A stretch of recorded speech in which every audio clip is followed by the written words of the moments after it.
Hi, my name is Julio Rivera. I'm an activist, journalist, adventurer, veteran, television presenter, and businessman. I've covered many of the major historical events going on around the world over the past several years, and after watching regime changes, conflict, and historic elections globally, I've come to the conclusion that the most underreported crisis in the world today can be defined in only one word: malware. That's why I've decided to dedicate my time to educating people everywhere and exposing the dangers that exist on the devices that we've become tethered to and depend on for so many reasons in our day-to-day life. Welcome to This Week in Malware.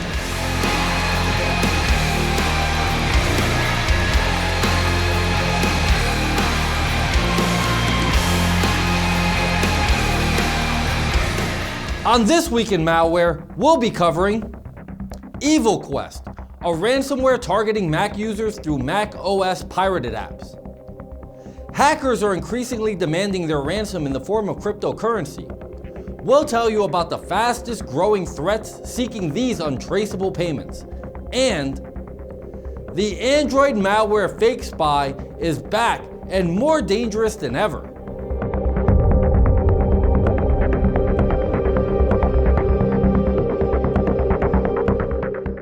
EvilQuest, aka ThiefQuest, has been targeting Mac users and spreading through pirated versions of popular macOS software such as Little Snitch, Mixed In Key, and Ableton Live.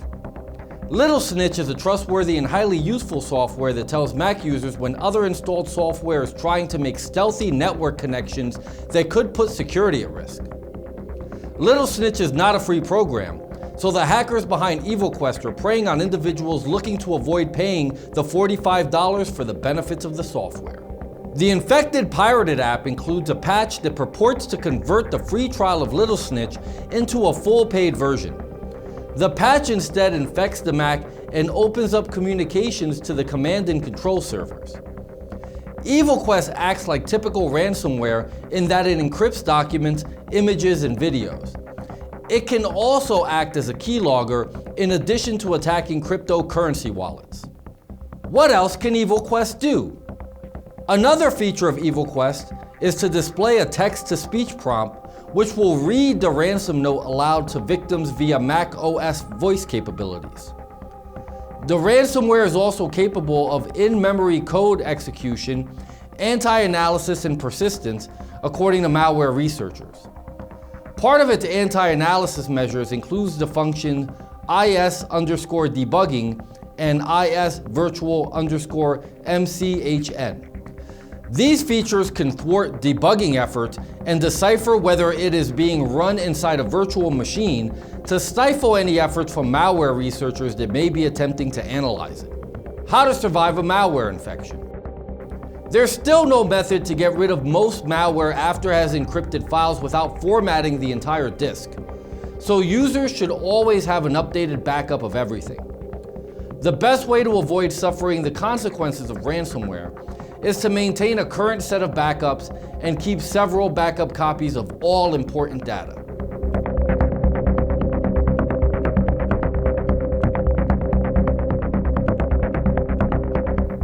Cybercriminals and criminals in general always seek to cover their tracks to avoid prosecution.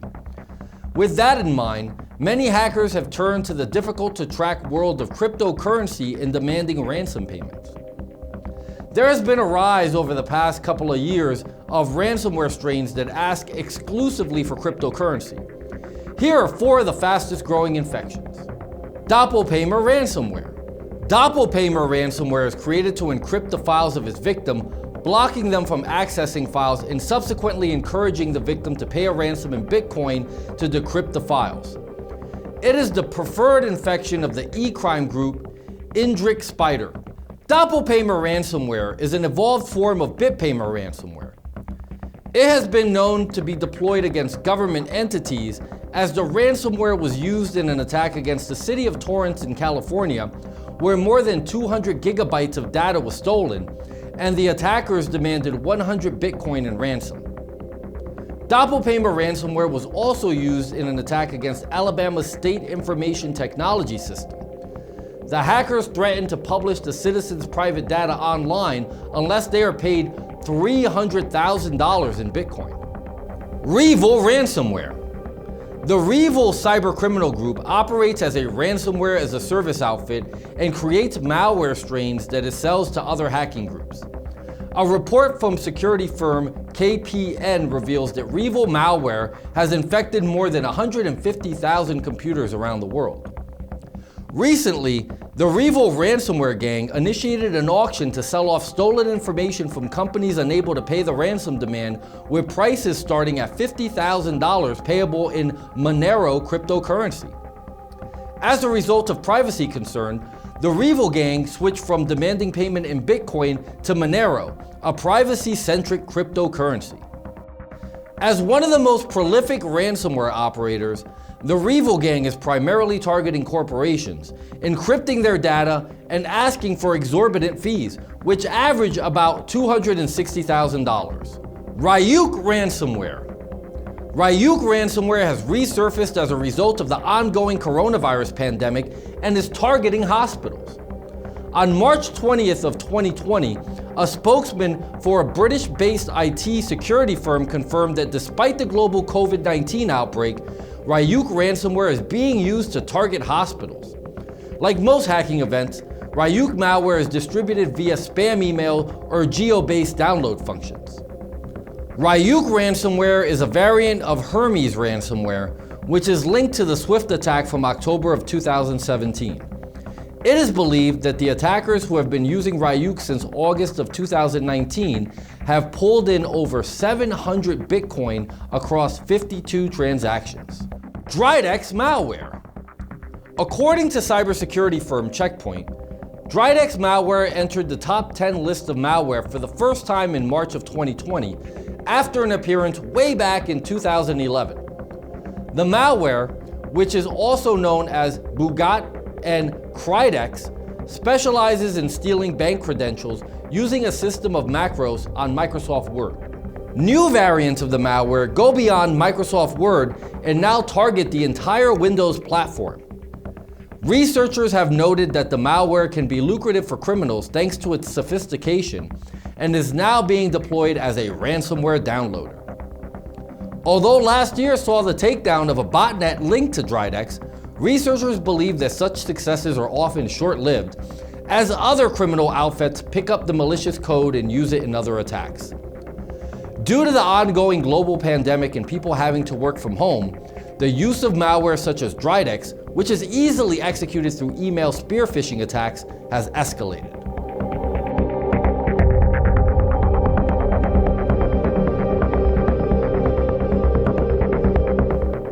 A dangerous piece of Android malware from years past called FakeSpy has made a comeback in a big way, according to a report from CyberReason. FakeSpy, which was first discovered 3 years ago, is designed to steal a user's text messages, financial data, bank login information, contact lists, and more. The original version of FakeSpy targeted users in South Korea and Japan, but recently FakeSpy has started to target users across the globe. Victims have been reported in China, France, Germany, the UK, and the United States. This current version of FakeSpy is also said to be more powerful and sophisticated than the original version. The FakeSpy infection begins with an SMS message that claims to be from your local post office. The message claims that the post office tried to deliver a package but was unable to do so because the recipient wasn't home. The message provides a link that directs them to a download disguised as a legitimate postal service app. Once installed on the device, the app will send the fake text and the malicious link to the victim's entire contact list. The website CyberReason adds, the fake applications are built using WebView, a popular extension of Android's View class that lets the developer show a web page.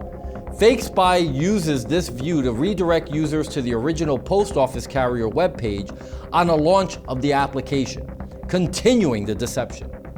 This allows the application to appear legitimate, especially given these application icons and user interface. Once the victim installs the fake app, the malware essentially has total access to the user's device. It could read text messages, send text messages, access information, and read storage.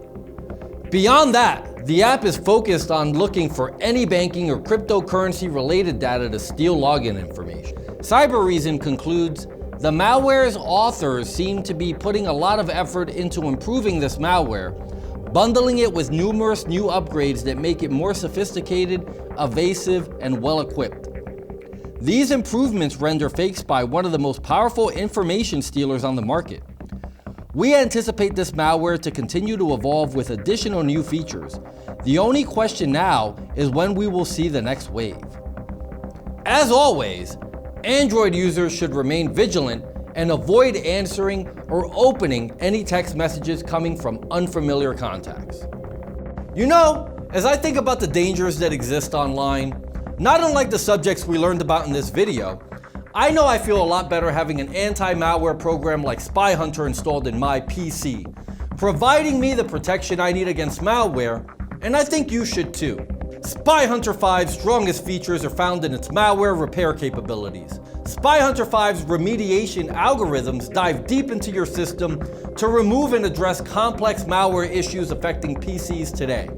While many anti-malware products only flag and quarantine malware and ultimately fail to fully remediate the root problem, the SpyHunter 5 remediation algorithm detects, quarantines, and programmatically repairs malware problems on your PC. SpyHunter 5 is a powerful PC utility that repairs malware threats in many cases where other competing anti-malware and antivirus programs may fail. To detect and remove malware for free, go to enigmasoftware.com and download SpyHunter today. Thanks for watching.